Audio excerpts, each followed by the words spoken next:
पङ्कजवासिनि देवसुपूजित सद्गुणवर्षिणि शान्तियुते जय जय हे मधुसूदन कामिनि आदिलक्ष्मि जय पालय माम्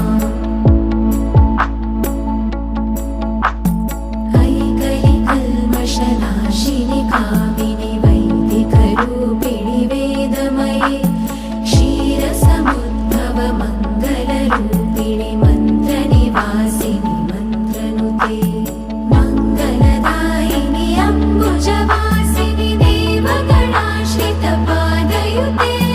जय जय हे मधुसूदन कामिनि धान्यलक्ष्मि जय पालय माम् जय वरवर्षिणि वैष्णवि भार्गवि मन्त्रस्वरूपि